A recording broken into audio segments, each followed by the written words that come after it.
जय गुरु जी, शुक्राना गुरु जी। जय श्री कृष्ण। ओम नमः शिवाय। शिव जी सदा सहाय। ओम नमः शिवाय। गुरु जी सदा सहाय। ओम नमो भगवते वासुदेवाय नमः। तो आज हम पाठ करने जा रहे हैं अध्याय 6 ध्यान योग, और ये एपिसोड 17 है। तो आप लोग ध्यान पूर्वक सुनिए। गीता जीवन में सभी को पढ़नी चाहिए और सुननी चाहिए, क्योंकि इससे हमें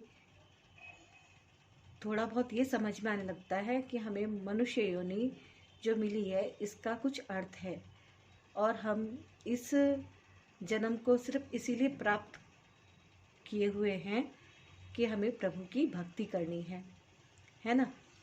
तो वरना कई योनियां हैं जो सभी कुछ खाते हैं, पीते हैं, जीते हैं, सभी तरह के कार्य वो लोग भी करते हैं जितने और योनि हैं, पशु पक्षी हर कोई। लेकिन एक मनुष्य का जन्म ही जो मिला है वो इसलिए ही मिला है ताकि इंसान अपने कर्मों को सुधारे और अपने जीवन को मुक्त कर पाए, है ना। उसे दोबारा से मनुष्य योनि प्राप्त ना करनी पड़े, माता के गर्भ में ना आना पड़े, है ना। और गीता से हमें ये भी ध्यान समझ में आता है कि हमें अपने जीवन को जीना है, लेकिन आत्मसम्मान के साथ जीना है, और किसी पे अत्याचार नहीं करना है, और साथ में किसी का अत्याचार हमें सहना भी नहीं है ना। गलत को गलत कहने की शक्ति हमारे अंदर होनी चाहिए।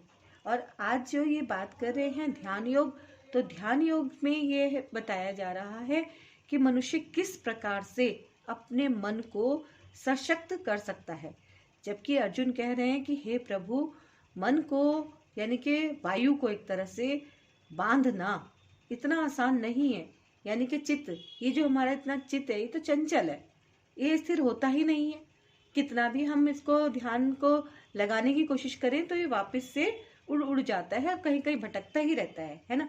तो कृष्ण भगवान बड़े संक्षेप में बताते हैं कि जब ऐसा होता है तो वापस से मन को खींच कर लेके आओ और तब दोबारा से फिर सिमरन करो, है ना।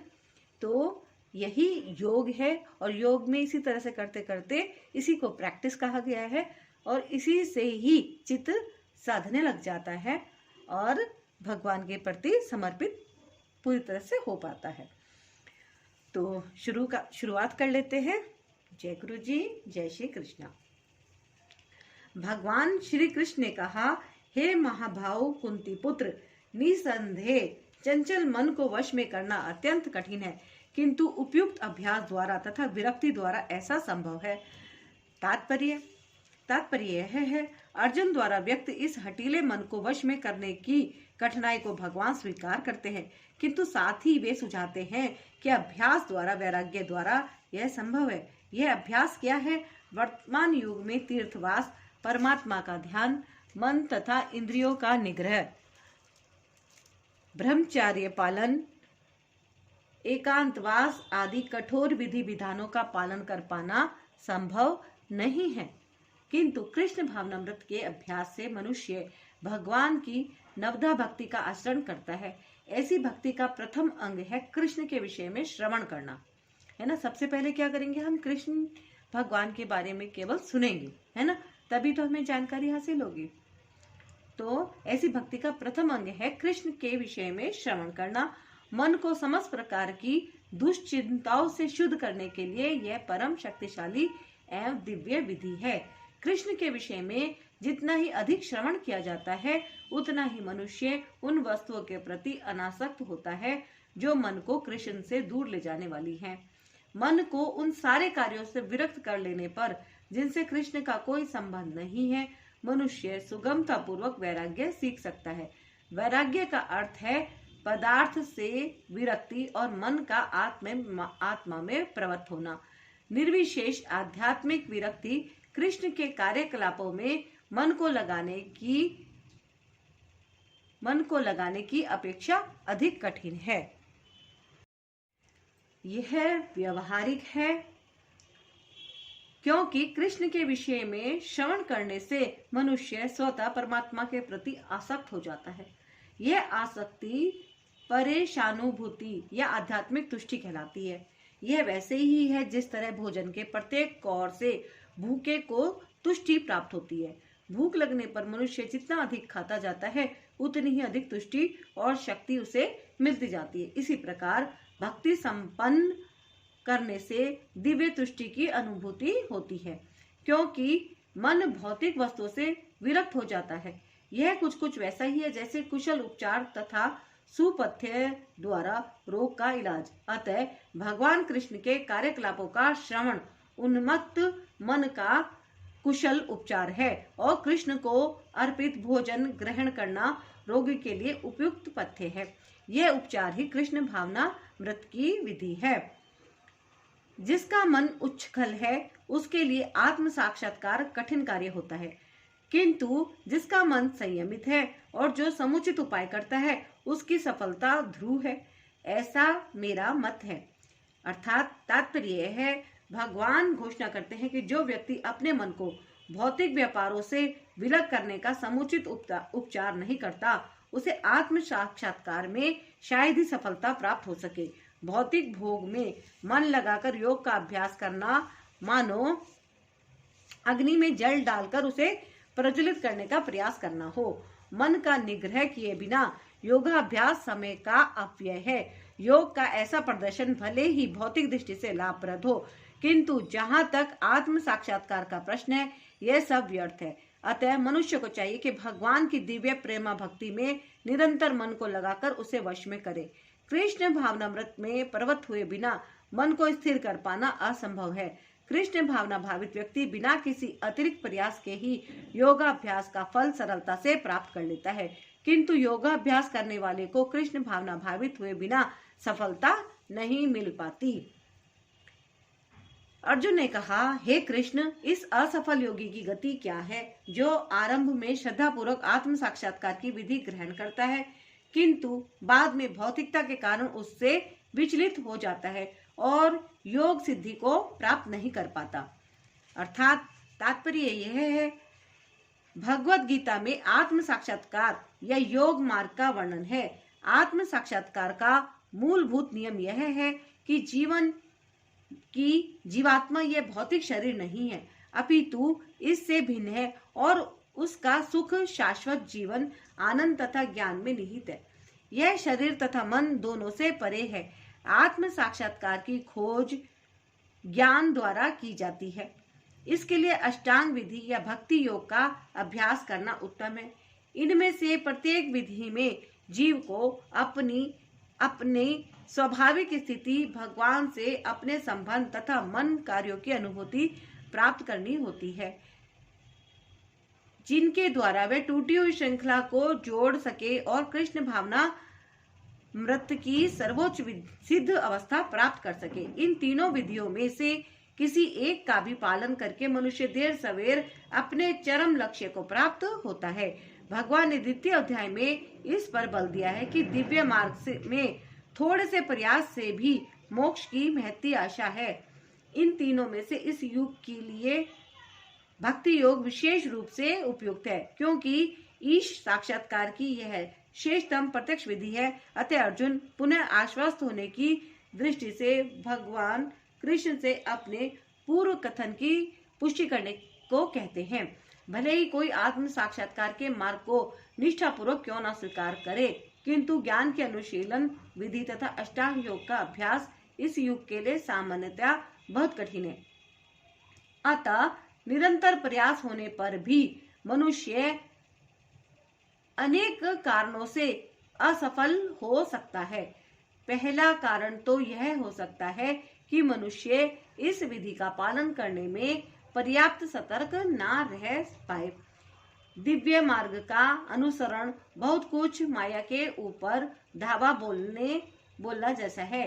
फलतः जब भी मनुष्य माया के पास से छूटना चाहता है, तब वह विविध प्रलोभनों के द्वारा अभ्यासकर्ता को पराजित करना चाहती है। बुद्ध जीव पहले से प्रकृति के गुणों द्वारा मोहित रहता है और दिव्य अनुशासनों का पालन करते समय भी उसके मन मोहित होने की संभावना बनी रहती है। यही योग चलित मानस अर्थात दिव्य पथ से विचलन कहलाता है। अर्जुन आत्म साक्षात्कार के मार्ग से विचलन के प्रभाव के संबंध में जिज्ञासा करता है। हे महाभाऊ कृष्ण, क्या ब्रह्म प्राप्ति के मार्ग से भ्रष्ट ऐसा व्यक्ति आध्यात्मिक तथा भौतिक दोनों ही सफलताओं से च्युत नहीं होता और भिन्न भिन्न बादल की भांति विनिष्ट नहीं हो जाता, जिसके फलस्वरूप उसके लिए किसी लोक में कोई स्थान नहीं रहता? अर्थात तात्पर्य यह है, उन्नति के दो मार्ग हैं। भौतिकतावादी व्यक्तियों की अध्यात्म में कोई रुचि नहीं होती, अतः वे आर्थिक विकास द्वारा भौतिक प्रगति में अत्यधिक रुचि लेते हैं, या फिर समुचित कार्य द्वारा उच्चतर लोकों को प्राप्त करने में अधिक रुचि रखते हैं। यदि कोई अध्यात्म के मार्ग को चुनता है तो उसे सभी प्रकार के तथाकथित भौतिक सुख से विरक्त होना पड़ता है। यदि महत्वाकांक्षी ब्रह्मवादी असफल होता है तो वह दोनों ओर से जाता है। दूसरे शब्दों में, वह ना तो भौतिक सुख भोग पाता है, न आध्यात्मिक सफलता ही प्राप्त कर पाता है। उसका कोई स्थान नहीं रहता, वह छिन्न भिन्न बादल के समान होता है। कभी कभी आकाश में एक बादल छोटे बादल खंड से विलग होकर एक बड़े खंड से जा मिलता है, किंतु यदि वह बड़े खंड से नहीं जुड़ पाता तो वायु उसे बहा ले जाती है और वह विराट आकाश में लुप्त हो जाता है। ब्राह्मण पथी ब्रह्म साक्षात्कार का मार्ग है, जो अपने आप को परमेश्वर का अभिन्न अंश जान लेने पर प्राप्त होता है। भगवान श्री कृष्ण परम सत्य के पूर्ण प्रकटे हैं, अतः जो इस परम पुरुष की शरण में जाता है वही सफल योगी है। ब्रह्म तथा परमात्मा साक्षात्कार के माध्यम से जीवन के इस लक्ष्य तक पहुंचने में अनेकानेक जन्म लग जाते हैं। बहुनाम जन्म नामते, अतः दिव्य साक्षात्कार का सर्वश्रेष्ठ मार्ग भक्ति योग या कृष्ण भावनामृत की प्रत्यक्ष विधि है। हे कृष्ण, यही मेरा संदेह है और मैं आपसे इसे पूर्णतः दूर करने की प्रार्थना कर रहा हूँ। आपके अतिरिक्त अन्य कोई ऐसा नहीं है जो इस संदेह को नष्ट कर सके। तात्पर्य अर्थात कृष्ण भूत वर्तमान तथा भविष्य के जानने वाले हैं। भगवत गीता के प्रारंभ में भगवान ने कहा है कि सारे जीव व्यष्टि रूप में भूतकाल में विद्यमान थे, इस समय विद्यमान है और भवबंधन से मुक्त होने पर भविष्य में भी विशिष्ट रूप में बने रहेंगे। इस तरह उन्होंने व्यष्टि जीव और भवबंधन से मुक्त होने पर भविष्य में भी व्यष्टि रूप में बने रहेंगे। इस प्रकार उन्होंने व्यष्टि जीव के भविष्य विषयक प्रश्न का स्पष्टीकरण दिया है। अब अर्जुन असफल योगियों के भविष्य के विषय में जानना चाहता है। कोई ना तो कृष्ण के समान है, ना ही उनसे बड़ा। तथा कथित बड़े बड़े ऋषि तथा दार्शनिक जो प्रकृति की कृपा पर निर्भर हैं, निश्चय उनकी समता नहीं कर सकते। अतः समस्त संदेहों का पूरा उत्तर पाने के लिए कृष्ण का निर्णय अंतिम तथा पूर्ण है, क्योंकि वे भूत वर्तमान तथा भविष्य के ज्ञाता है, किंतु उन्हें कोई भी नहीं जानता। कृष्ण और कृष्ण भावना भावित व्यक्ति ही जान सकते हैं कि कौन क्या है। भगवान ने कहा, हे प्रथापुत्र, कल्याण कार्यों में निरत योगी का ना तो इस लोक में और न परलोक में ही विनाश होता है। हे मित्र, भलाई करने वाला कभी बुराई से पराजित नहीं होता। तात्पर्य, श्रीमद् भागवत में श्री नारद मुनि व्यास देव को इस प्रकार उपदेश देते हैं। यदि कोई समस्त भौतिक आशाओं को त्याग कर भगवान की शरण में जाता है तो इसमें ना तो कोई क्षति होती है ना पतन। दूसरी ओर अभक्त जन अपने अपने व्यवसायों में लगे रह सकते हैं, फिर भी वे कुछ प्राप्त नहीं कर पाते। भौतिक लाभ के लिए अनेक शास्त्रीय तथा लौकिक कार्य हैं। जीवन में आध्यात्मिक उन्नति अर्थात कृष्ण भावनामृत के लिए योगी को समस्त भौतिक कार्यकलापों का परित्याग करना होता है। कोई यह तर्क कर सकता है कि यदि कृष्ण भावनामृत पूर्ण हो जाए तो इससे सर्वोच्च सिद्धि प्राप्त हो सकती है, किंतु यदि यह सिद्धि प्राप्त न हो पाई तो भौतिक एवं आध्यात्मिक दोनों दृष्टियों से मनुष्य को क्षति पहुंचती है। शास्त्रों का आदेश है कि यदि कोई स्वधर्म का आचरण नहीं करता तो उसे पाप फल भोगना पड़ता है। अतः जो दिव्य कार्यों को ठीक से नहीं कर पाता उसे फल भोगना होता है। भागवत पुराण आश्वस्त करता है कि असफल योगी को चिंता करने की आवश्यकता नहीं है। भले ही उसे ठीक से स्वधर्माचरण ना करने का फल भोगना पड़े तो भी वह घाटे में नहीं रहता, क्योंकि शुभ कृष्ण भावनामृत कभी विस्मृत नहीं होता। जो इस प्रकार से लगा रहता है वह अगले जन्म में निम्न योनि में भी जन्म लेकर पहले की भांति भक्ति करता है। दूसरी ओर जो केवल नियत कार्यों को दृढ़ता पूर्वक करता है, किंतु यदि उसमें कृष्ण भावनामृत का अभाव है तो आवश्यक नहीं कि उसे शुभ फल प्राप्त हो। इस श्लोक का तात्पर्य इस प्रकार है, मानवता के दो विभाग किए जा सकते हैं, नियमित तथा अनियमित। जो लोग अगले जन्म तथा मुक्ति के ज्ञान के बिना पाश्विक इंद्रिय तृप्ति में लगे रहते हैं वे अनियमित विभाग में आते हैं। जो लोग शास्त्रों में वर्णित कर्तव्य के सिद्धांतों का पालन करते हैं वे नियमित विभाग में वर्गीकृत होते हैं। अनियमित विभाग के संस्कृत तथा असंस्कृत, शिक्षित तथा अशिक्षित, बलि तथा निर्बल लोग पाश्विक वृत्तियों से पूर्ण होते हैं। उनके कार्य कभी भी कल्याणकारी नहीं होते, क्योंकि वे पशुओं की भांति आहार, निद्रा, भय तथा मैथुन का भोग करते हुए संसार में निरंतर रहते हैं, जो सदा ही दुखमय है। किंतु जो लोग शास्त्रीय आदेशों के अनुसार संयमित रहते हैं और इस प्रकार क्रमश कृष्ण भावनामृत को प्राप्त होते हैं वे निश्चय रूप से जीवन में उन्नति करते हैं। कल्याण मार्ग के अनुयायियों को 3 वर्गों में विभाजित किया जा सकता है। पहला, भौतिक संपन्नता का उपभोग करने वाले शास्त्रीय विधि विधानों के अनुयायी। दूसरा, इस संसार से मुक्ति पाने के लिए प्रयत्नशील लोग। तथा तीसरा, कृष्ण भावनामृत के भक्त। प्रथम वर्ग के अनुयायियों को पुनः 2 श्रेणियों में विभाजित किया जा सकता है, सकाम कर्मी तथा इंद्रिय तृप्ति की इच्छा न करने वाले। सकाम कर्मी जीवन के उच्चतर स्तर तक उठ सकते हैं, यहाँ तक कि स्वर्गलोक को जा सकते हैं, तो भी संसार से मुक्त न होने के कारण वे सही ढंग से शुभ मार्ग का अनुगमन नहीं करते। शुभ कर्म तो वे हैं जिनसे मुक्ति प्राप्त हो। कोई भी ऐसा कार्य जो परम आत्म साक्षात्कार या देहात्म बुद्धि से मुक्त की ओर उन्मुख नहीं होता, वे रंच मात्र भी कल्याणप्रद नहीं होता। कृष्ण भावनामृत संबंधी कार्य ही एकमात्र शुभ कार्य है, और जो भी कृष्ण भावनामृत के मार्ग पर प्रगति करने के उद्देश्य से स्वेच्छा से समस्त शारीरिक असुविधाओं को स्वीकार करता है, वही घोर तपस्या के द्वारा पूर्ण योगी कहलाता है। चूंकि अष्टांग योग पद्धति कृष्ण भावनामृत की चरम अनुभूति के लिए होती है, अतएव यह पद्धति भी कल्याणप्रद है। अतः जो कोई इस दिशा में यथाशल्य प्रयास करता है उसे कभी कभी पतन के प्रति भयभीत नहीं होना चाहिए।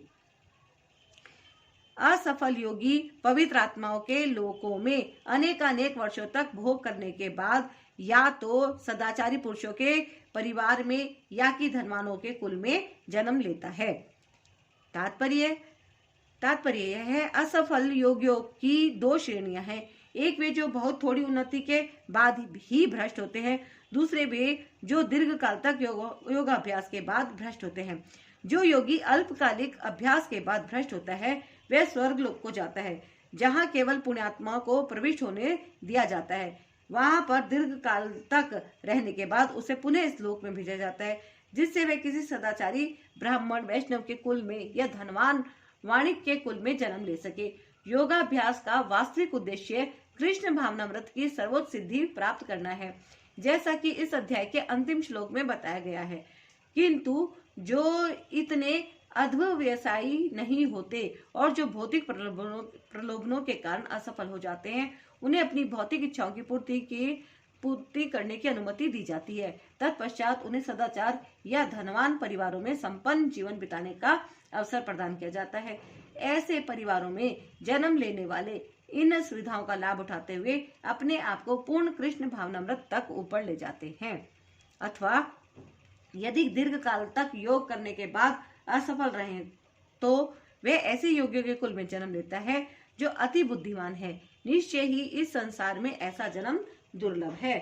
अर्थात तात्पर्य यह है, यहाँ पर योगियों के बुद्धिमान कुल में जन्म लेने की प्रशंसा की गई है, क्योंकि ऐसे कुल में उत्तम बालक को प्रारंभ से ही आध्यात्मिक प्रोत्साहन प्राप्त होता है।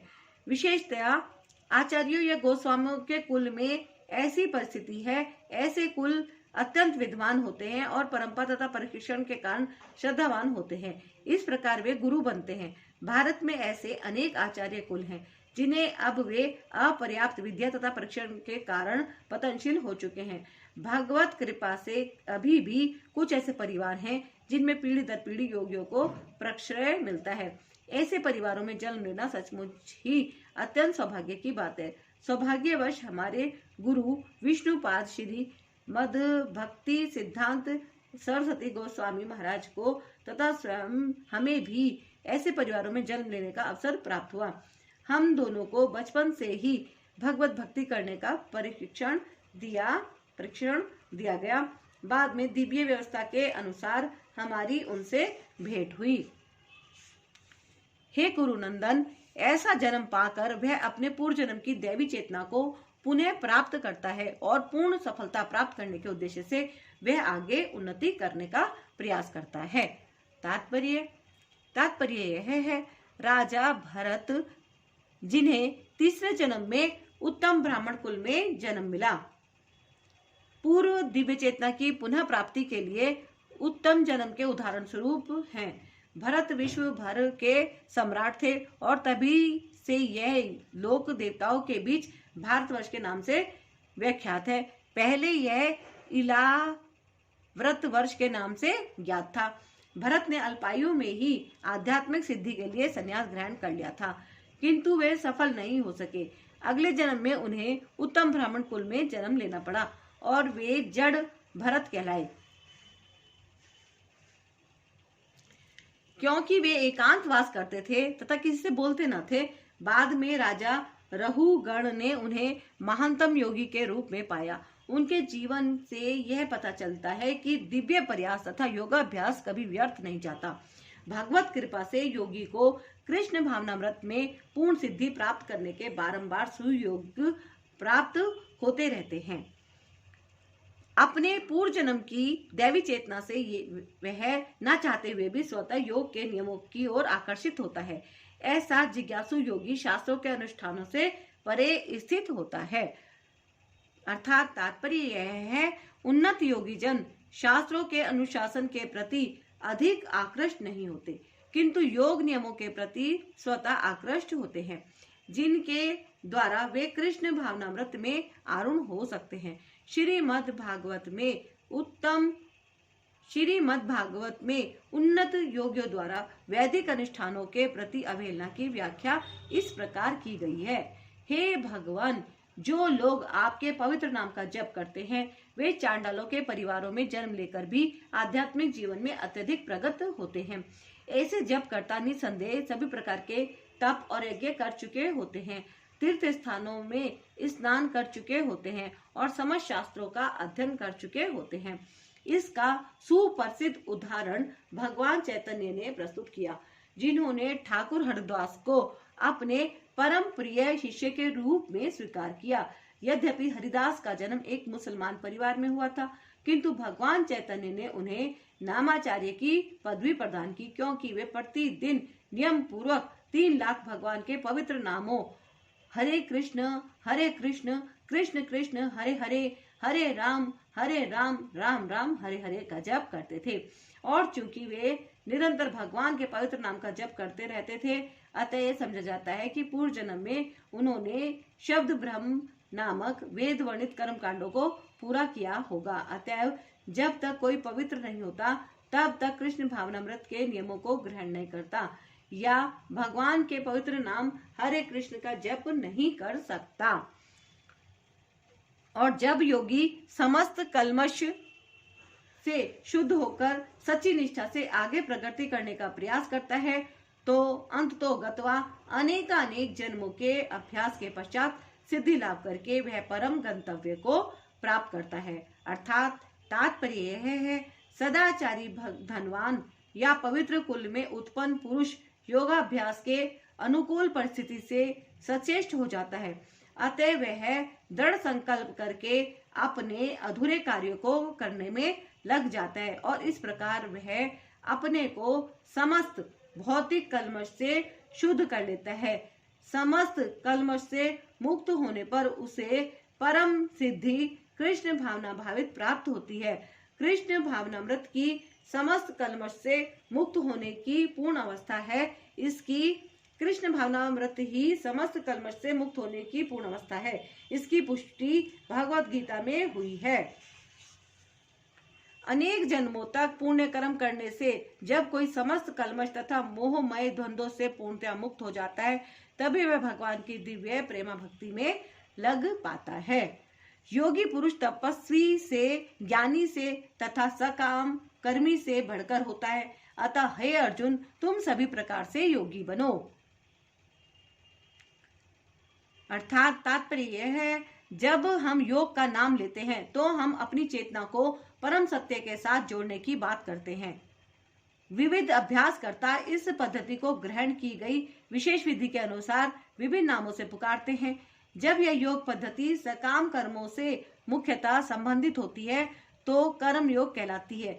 जब यह चिंतन से संबंधित होती है तो ज्ञान योग कहलाती है, और जब यह भगवान की भक्ति से संबंधित होती है तो भक्ति योग कहलाती है। भक्ति योग या कृष्ण भावनामृत समस्त योगी की परम सिद्धि है, जैसा कि अगले श्लोक में बताया जाएगा। भगवान ने यहाँ पर योग की श्रेष्ठता की पुष्टि की है, किंतु उन्होंने इसका उल्लेख नहीं किया कि यह भक्ति योग से श्रेष्ठ है। भक्ति योग पूर्ण आत्मज्ञान है, अतः इससे बढ़कर कुछ भी नहीं है।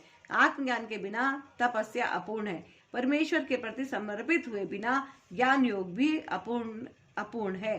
सकाम कर्म भी कृष्ण भावनामृत के बिना समय का अपव्यय है। अतः यहाँ पर योग का सर्वाधिक प्रशंसित रूप भक्ति योग है, और इसकी अधिक व्याख्या अगले श्लोक में की गई है। और समस्त योगियों में से जो योगी अत्यंत श्रद्धापूर्वक मेरे परायण है, अपने अंतःकरण में मेरे विषय में सोचता है और मेरी दिव्य प्रेमा भक्ति करता है, वह योग में मुझसे परम अंतरंग रूप में युक्त रहता है और सबों में सर्वोच्च है। यही मेरा मत है। अर्थात तात्पर्य यह है, यहाँ पर भजते शब्द महत्वपूर्ण है। भजते भजम धातु से बना है, जिसका अर्थ है सेवा करना। अंग्रेजी शब्द वर्शिप पूजन से यह भाव व्यक्त नहीं होता, क्योंकि इससे पूजा करना, सम्मान दिखाना तथा योग्य का सम्मान करना सूचित होता है, किंतु प्रेम तथा श्रद्धा पूर्वक सेवा तो श्री भगवान के निमित्त है। किसी सामान्य व्यक्ति या देवता की पूजा ना करने वाले को अभिष्ट कहा जा सकता है, किंतु भगवान की सेवा ना करने वाले की तो पूरी तरह भर्त्सना की जाती है। प्रत्येक जीव भगवान का अंश स्वरूप है, और इस तरह प्रत्येक जीव को अपने स्वभाव के अनुसार भगवान की सेवा करनी चाहिए। ऐसा न करने से वह नीचे गिर जाता है। भागवत पुराण में इसकी पुष्टि इस प्रकार हुई है, जो मनुष्य अपने जीवनदाता आद्य भगवान की सेवा नहीं करता और अपने कर्तव्य में शिथिलता बरतता है, वह निश्चय रूप से अपने स्वाभाविक स्थिति से नीचे गिरता है। भागवत पुराण के इस श्लोक में भजंती शब्द व्यवहृत हुआ है। भजंती शब्द का प्रयोग परमेश्वर के लिए ही प्रयुक्त किया जा सकता है, जबकि वर्शिप पूजन का प्रयोग देवताओं या अन्य किसी सामान्य जीव के लिए किया जाता है। इस श्लोक में प्रयुक्त अवजानन्ति शब्द भगवत गीता में भी पाया जाता है। अवजानन्ति माम मूढ़ा, केवल मूर्ख तथा ध्रुत भगवान कृष्ण का उपहास करते हैं। ऐसे मूर्ख भगवत भक्ति की प्रवृत्ति न होने पर भी भगवत गीता का भाष्य कर बैठते हैं। फलतः वे भजंती तथा वर्शिप पूजन शब्दों के अंतर को नहीं समझ पाते।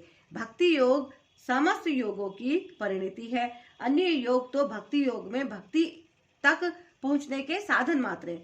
योग का वास्तविक अर्थ भक्ति योग है।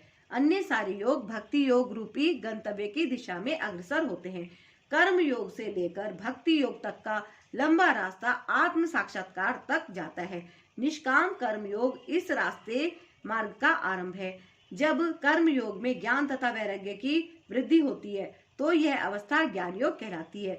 जब ज्ञान योग में अनेक भौतिक विधियों से परमात्मा के ध्यान में वृद्धि होने लगती है और मन उन पर लगा रहता है तो इसे अष्टांग योग कहते हैं। इस अष्टांग योग को पार करने पर जब मनुष्य श्री भगवान कृष्ण के निकट पहुंचता है तो वह भक्ति योग कहलाता है।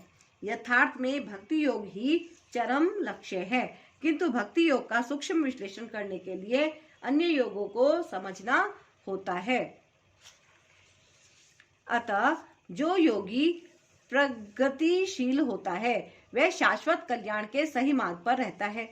जो किसी एक बिंदु पर दृढ़ रहता है और आगे प्रगति नहीं करता, वह कर्मयोगी, ज्ञान योगी, ध्यान योगी, राजयोगी, हठ योगी आदि नामों से पुकारा जाता है।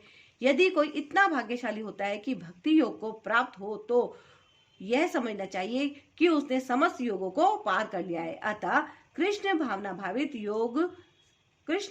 भावित होना योग की सर्वोच्च अवस्था है। ठीक उसी तरह जैसे कि हम ये कहते हैं कि विश्व भर के पर्वतों में हिमालय सबसे ऊंचा है, जिसकी सर्वोच्च चोटी एवरेस्ट है। कोई बिरला भाग्यशाली ही वैदिक विधान के अनुसार भक्ति योग के पथ को स्वीकार करके कृष्ण भावना भावित हो पाता है। आदर्श योगी श्याम सुंदर कृष्ण पर अपना ध्यान एकाग्र करता है, जो बादल के समान सुंदर रंग वाले हैं, जिनका कमल सदृश मुख सूर्य के समान तेजवान है, जिनका वस्त्र रत्नों से प्रभापूर्ण है और जिनका शरीर फूलों की माला से सुशोभित है। उनके अंगों को प्रदीप्त करने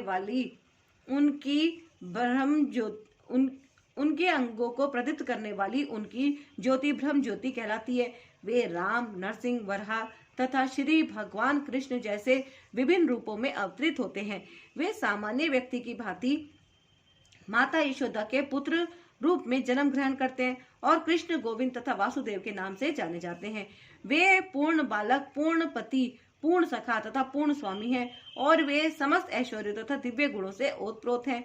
जो श्री भगवान के इन गुणों से पूर्णतया अनभिज्ञ रहता है, वह सर्वोच्च योगी कहलाता है। योग की यह सर्वोच्च दशा केवल भक्ति योग में ही प्राप्त की जा सकती है, जिसकी पुष्टि वैदिक साहित्य में होती है। जिन महात्माओं के हृदय में श्री भगवान तथा गुरु में परम श्रद्धा होती है, उनमें वैदिक ज्ञान का संपूर्ण तात्पर्य स्वतः प्रकाशित हो जाता है। भक्ति का अर्थ है भगवान की सेवा, जो इस जीवन में या अगले जीवन में भौतिक लाभ की इच्छा से रहित होती है। ऐसी प्रवृत्ति से मुक्त होकर मनुष्य को अपना मन परमेश्वर में लीन करना चाहिए। नैष कर्म का यही प्रयोजन है।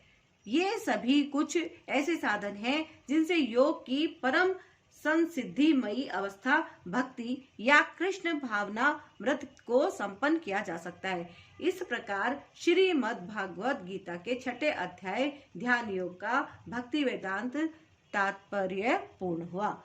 जय श्री कृष्णा। और अब हम पहुंच गए हैं अध्याय 7 भगवत ज्ञान। तो जानते हैं भगवत ज्ञान है क्या? क्या कहा है गीता में श्री कृष्ण भगवान जी ने? श्री भगवान ने कहा, हे प्रथापुत्र, अब सुनो कि तुम किस तरह मेरी भावना से पूर्ण होकर और मन को मुझ में आसक्त करके योगाभ्यास करते हुए मुझे पूर्णतया संशय रहित जान सकते हो। अर्थात तात्पर्य यह है, भगवत गीता के इस 7वें अध्याय में कृष्ण भावना अमृत की प्रकृति का विशद वर्णन हुआ है। कृष्ण समस्त ऐश्वर्य से पूर्ण है और वे इन्हें किस प्रकार प्रकट करते हैं, इसका वर्णन इसमें हुआ है। इसके अतिरिक्त इस अध्याय में इसका भी वर्णन है कि 4 प्रकार के भाग्यशाली व्यक्ति कृष्ण के प्रति आसक्त होते हैं और 4 प्रकार के भाग्यहीन व्यक्ति कृष्ण की शरण में कभी नहीं आते। प्रथम 6 अध्यायों में जीवात्मा को अभौतिक आत्मा के रूप में वर्णित किया गया है, जो विभिन्न प्रकार के योगों द्वारा आत्म साक्षात्कार को प्राप्त हो सकता है। 6ठे अध्याय के अंत में यह स्पष्ट कहा गया है कि मन को कृष्ण पर एकाग्र करना, या दूसरे शब्दों में कृष्ण भावनामृत की ही सर्वोच्च योग है। मन को कृष्ण पर एकाग्र करने से ही मनुष्य परम सत्य को पूर्णतया जान सकता है, अन्यथा नहीं। निर्विशेष ब्रह्म ज्योति या अंतर्यामी परमात्मा की अनुभूति परम सत्य का पूर्ण ज्ञान नहीं है, क्योंकि यह आंशिक होती है। कृष्ण ही पूर्ण तथा वैज्ञानिक ज्ञान है और कृष्ण भावनामृत में ही मनुष्य को सारी अनुभूति होती है। पूर्ण कृष्ण भावनामृत में मनुष्य जान पाता है कि कृष्ण ही निसंदेह परम ज्ञान है। विभिन्न प्रकार के योग तो कृष्ण भावनामृत के मार्ग के सोपान सदृश है। जो व्यक्ति कृष्ण भावनामृत ग्रहण करता है, वह स्वतः ब्रह्म ज्योति तथा परमात्मा के विषय में पूरी तरह जान लेता है। कृष्ण भावनामृत योग का अभ्यास करके मनुष्य सभी वस्तुओं को यथा परम सत्य, जीवात्माएं, प्रकृति तथा साज सामग्री समेत उनके प्राकट्य को पूरी तरह जान सकता है।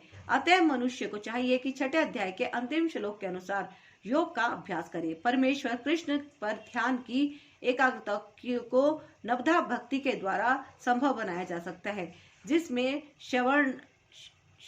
श्रवणम अग्रणी एवं सबसे महत्वपूर्ण है। अतः भगवान अर्जुन से कहते हैं, मुझसे सुनो, कृष्ण से बढ़कर कोई प्रमाण नहीं, कृष्ण से बढ़कर कोई प्रमाण नहीं। अतः उनसे सुनने का जिसे सौभाग्य प्राप्त होता है वह पूर्णतया कृष्ण भावना भावित हो जाता है। अतः मनुष्य को या तो कृष्ण साक्षात कृष्ण से या कृष्ण के शुद्ध भक्त से सीखना चाहिए, ना कि अपनी शिक्षा का अभिमान करने वाले अभक्त से। परम सत्य श्री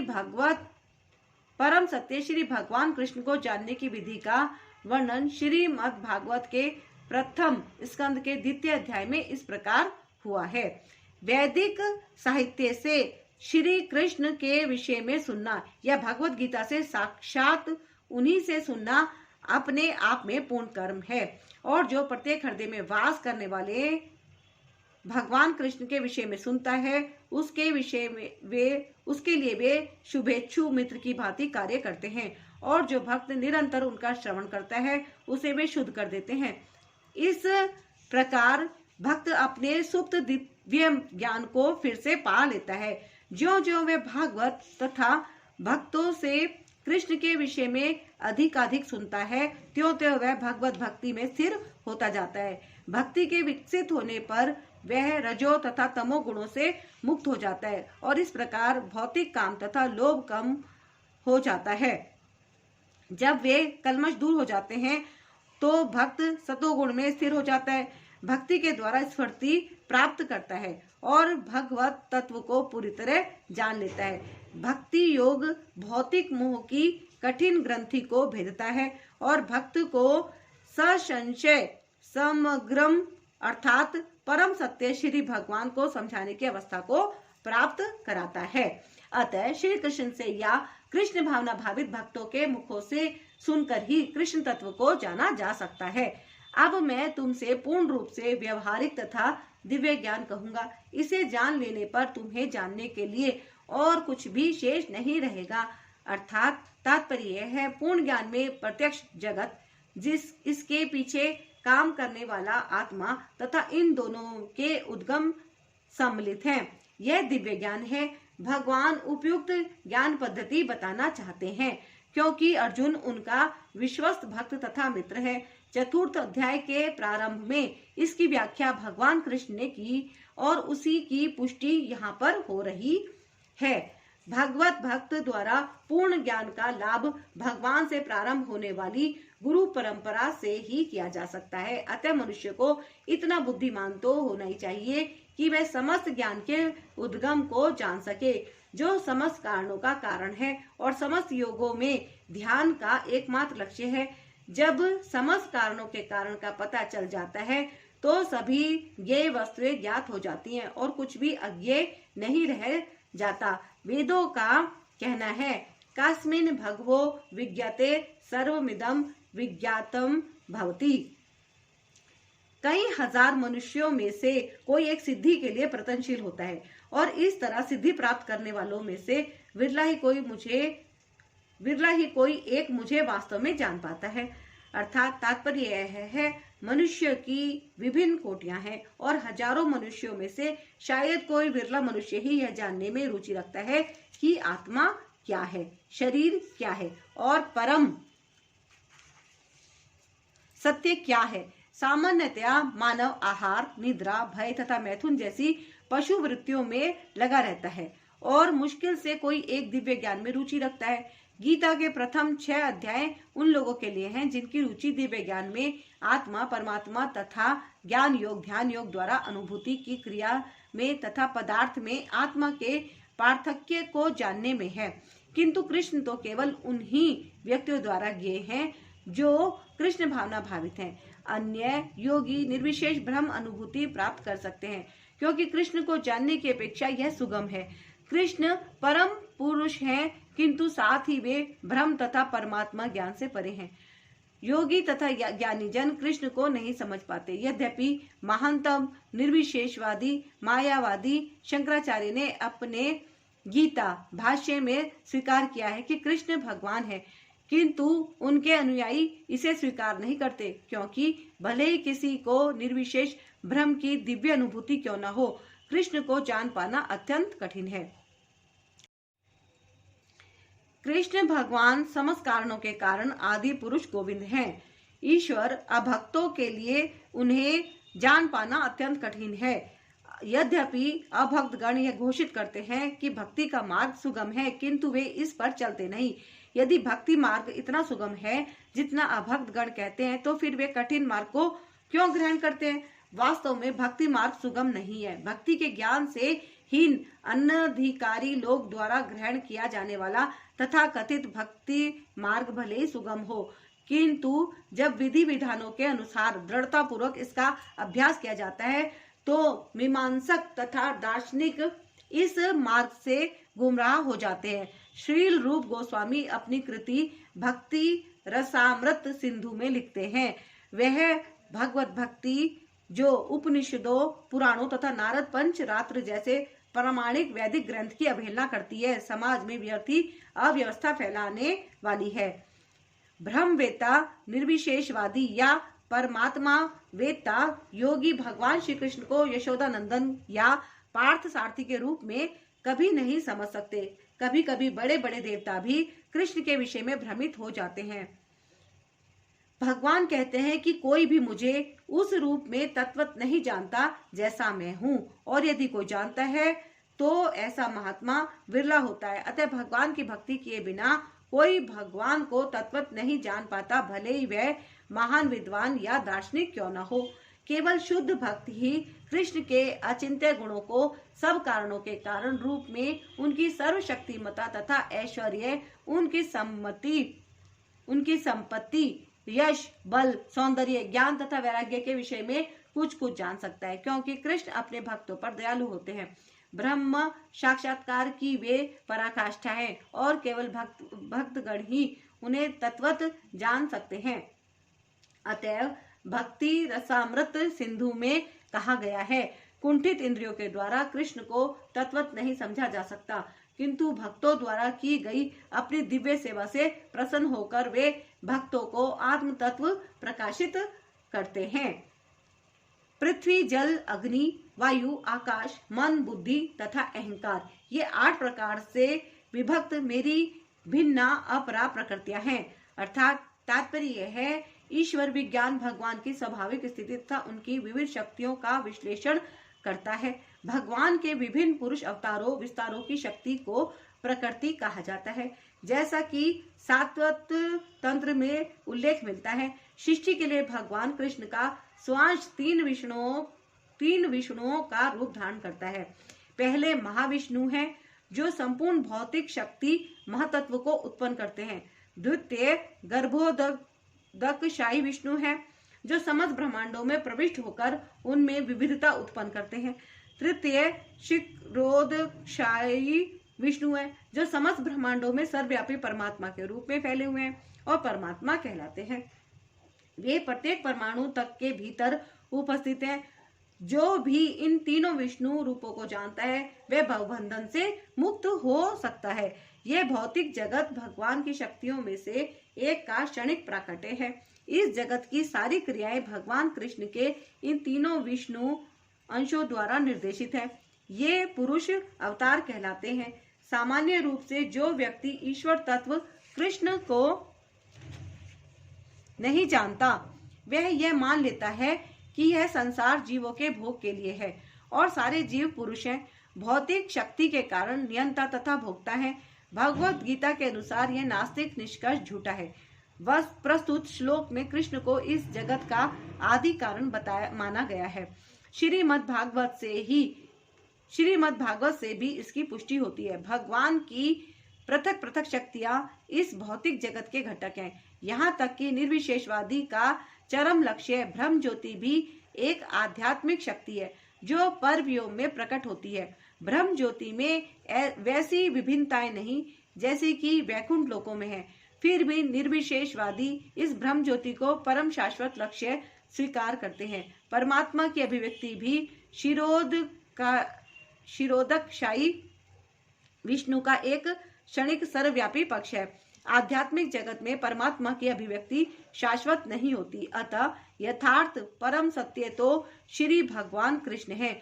वे पूर्ण शक्तिमान पुरुष हैं और उनकी नाना प्रकार की भिन्ना तथा अंतरंगा शक्तियां होती है। जैसा कि ऊपर कहा जा चुका है, भौतिक शक्ति 8 प्रधान रूपों में व्यक्त होती है। इनमें से प्रथम 5 पृथ्वी, जल, अग्नि, वायु तथा आकाश स्थूल तथा विराट सृष्टियां कहलाती हैं। जिनमें 5 इंद्रिय विषयक, जिनके नाम हैं शब्द, स्पर्श, रूप, रस तथा गंध सम्मिलित रहते हैं। भौतिक विज्ञान में ये ही 10 तत्व हैं, किंतु अन्य 3 तत्वों को जिनके नाम मन, बुद्धि तथा अहंकार हैं, भौतिकतावादी उपेक्षित रखते हैं। दार्शनिक भी जो मानसिक कार्यकलापों से संबंध रखते हैं पूर्ण ज्ञानी नहीं है, क्योंकि वे परम उद्गम कृष्ण को नहीं जानते। मिथ्या अहंकार, मैं हूँ और यह मेरा है, जो कि संसार का मूल कारण है, इसमें विषय भोग की 10 इंद्रियों का समावेश है। बुद्धि महतत्व नामक समग्र भौतिक सृष्टि की सूचक है। अतः भगवान की 8 विभिन्न शक्तियों से जगत के 24 तत्व प्रकट होते हैं, जो नास्तिक सांख्य दर्शन के विषय हैं। ये मूलतः कृष्ण की शक्तियों की उपशाखाएं हैं और उनसे भिन्न है। किंतु नास्तिक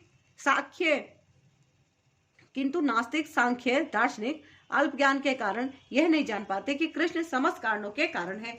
जैसा कि भगवत गीता में कहा गया है, सांख्य दर्शन की विवेचना का विषय कृष्ण की बहिरंगी शक्ति का प्राकट्य है। हे महाभाव अर्जुन, इनके अतिरिक्त मेरी एक अन्य पराशक्ति है, जो उन जीवों से युक्त है जो इस भौतिक अपरा प्रकृति के साधनों का विदोहन कर रहे हैं। तात्पर्य यह है, इस श्लोक में स्पष्ट कहा गया है कि जीव परमेश्वर की परा प्रकृति शक्ति है। इस श्लोक में स्पष्ट कहा गया है कि जीव परमेश्वर की परा प्रकृति शक्ति है। अपरा शक्ति तो पृथ्वी, जल, अग्नि, वायु, आकाश, मन, बुद्धि तथा अहंकार जैसे विभिन्न तत्वों के रूप में प्रकट होती है। भौतिक प्रकृति के ये दोनों रूप स्थूल पृथ्वी आदि तथा सूक्ष्म मन आदि अपरा शक्ति के ही प्रतिफल हैं। जीव जो अपने विभिन्न कार्यों के लिए अपरा शक्तियों का विदोहन करता रहता है, स्वयं परमेश्वर की पराशक्ति है, और यह वही शक्ति है जिसके कारण सारा संसार कार्यशील है। इस दृश्य जगत में कार्य करने की तब तक शक्ति नहीं आती जब तक कि पराशक्ति अर्थात जीव द्वारा यह गतिशील नहीं बनाया जाता। शक्ति का नियंत्रण सदैव शक्तिमान करता है, अतः जीव सदैव भगवान द्वारा नियंत्रित होते हैं। जीवों का अपना कोई स्वतंत्र अस्तित्व नहीं है, वे कभी भी सम शक्तिमान नहीं, जैसा कि बुद्धिहीन मनुष्य सोचते हैं। श्रीमद् भागवत में जीव तथा भगवान के अंतर को इस प्रकार बताया गया है। हे परम शाश्वत, यदि सारे देहधारी जीव आप ही हो, हे परम शाश्वत, यदि सारे देहधारी जीव आप ही की तरह शाश्वत सर्वव्यापी होते तो वे आपके नियंत्रण में ना होते, किंतु यदि जीवों को आपकी सूक्ष्म शक्ति के रूप में मान लिया जाए तब तो वे सभी आपके परम नियंत्रण में आ जाते हैं। अतः वास्तविक मुक्ति तो आपके शरण में जाना है और इस शरणागति से वे सुखी होंगे। उस स्वरूप में ही वे नियंता बन सकते हैं। अतः अल्पज्ञ पुरुष जो अद्वैतवाद के पक्षधर हैं और इस सिद्धांत का प्रचार करते हैं कि भगवान और जीव सभी प्रकार से एक दूसरे के समान है, वास्तव में वे प्रदूषित मत द्वारा निर्देशित होते हैं। परमेश्वर कृष्ण ही एकमात्र नियंता है और सारे जीव उन्हीं के द्वारा नियंत्रित हैं। सारे जीव उनकी पराशक्ति हैं, क्योंकि उनके गुण परमेश्वर के समान है, किंतु वे शक्ति की मात्रा के विषय में कभी भी समान नहीं है। स्थूल तथा सूक्ष्म अपराशक्ति का उपभोग करते हुए पराशक्ति जीव को अपने वास्तविक मन तथा बुद्धि की विस्मृति हो जाती है। इस विस्मृति के कारण जीव पर जड़ प्रकृति का प्रभाव है, किंतु जब जीव माया के बंधन से मुक्त हो जाता है तो उसे मुक्ति पद प्राप्त होता है। माया के प्रभाव में आकर अहंकार सोचता है मैं ही पदार्थ हूँ और सारी भौतिक उपलब्धि मेरी है। जब वह सारे भौतिक विचारों से, जिनमें भगवान के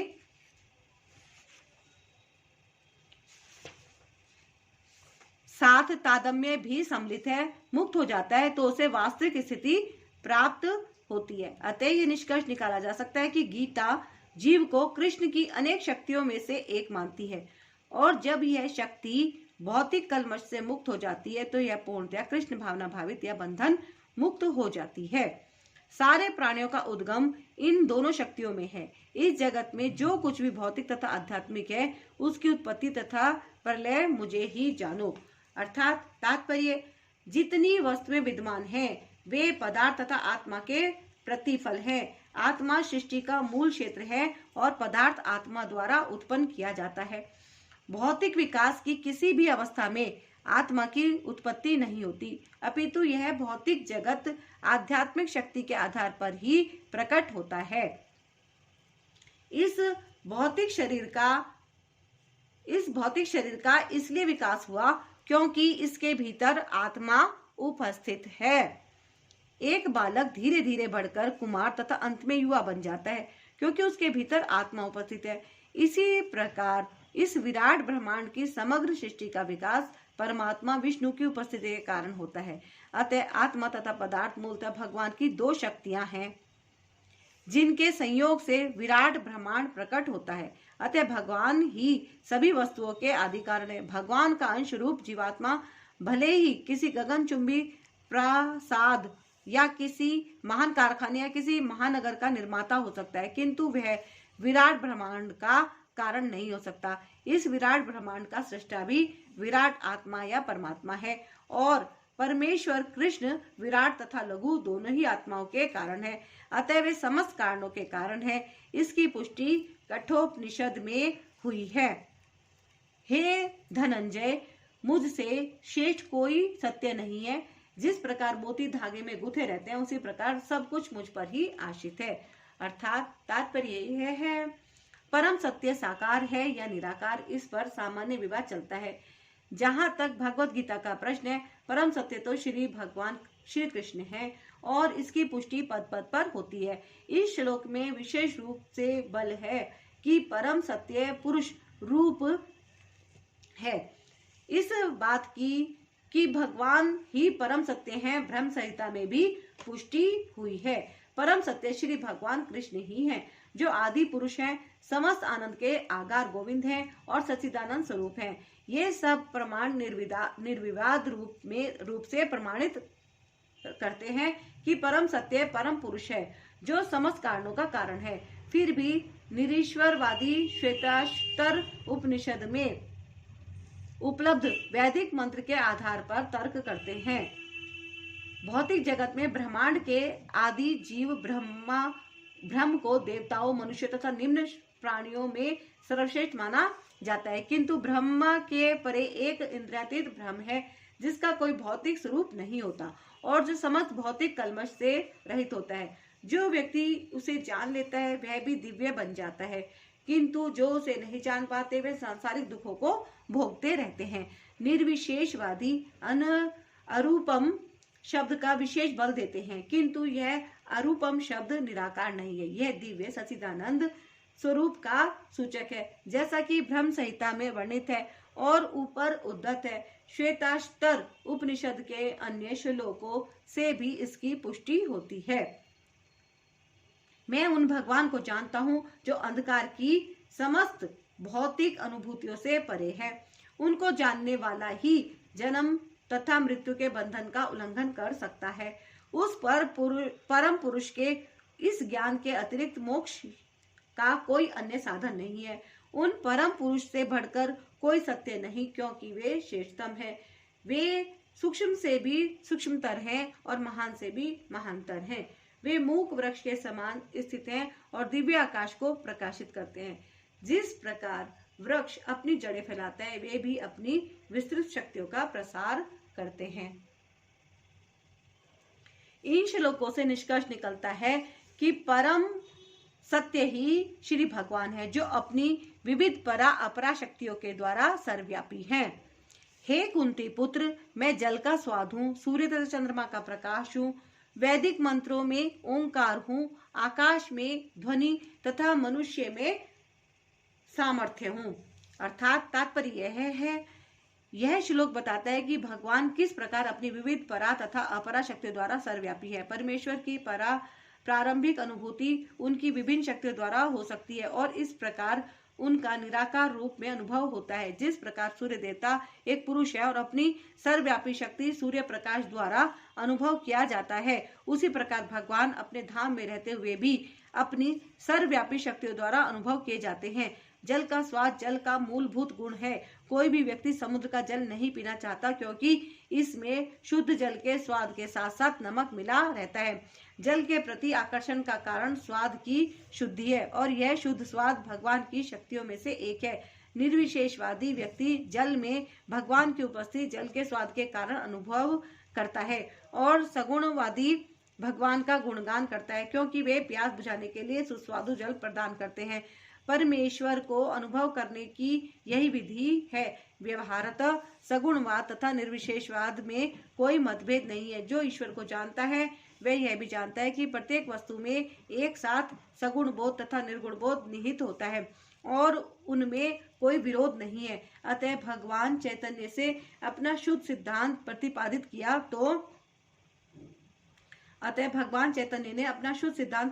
किया जो अचिंत्य भेद तत्व कहलाता है। सूर्य तथा चंद्रमा का प्रकाश भी मूलतः ब्रह्म ज्योति से निकलता है, जो भगवान का निर्विशेष प्रकाश है। प्रणव या ओंकार प्रत्येक वैदिक मंत्र के प्रारंभ में भगवान को संबोधित करने के लिए प्रयुक्त दिव्य ध्वनि है। चूंकि निर्विशेषवादी परमेश्वर कृष्ण को उनके असंख्य नामों के द्वारा पुकारने से भयभीत रहते हैं, अतः वे ओंकार का उच्चारण करते हैं, किंतु उन्हें इसकी तनिक भी अनुभूति नहीं होती कि ओंकार कृष्ण का शब्द स्वरूप है। कृष्ण भावनामृत का क्षेत्र व्यापक है और जो इस भावनामृत को जानता है वह धन्य है। जो कृष्ण को नहीं जानते वो मोहग्रस्त रहते हैं। अतः कृष्ण का ज्ञान मुक्ति है और उनके प्रति अज्ञान बंधन है। जय श्री कृष्णा। आज के लिए बस इतना ही। अब आज्ञा ले लेते हैं गुरु जी से भी और कृष्ण भगवान से भी। जय श्री कृष्णा।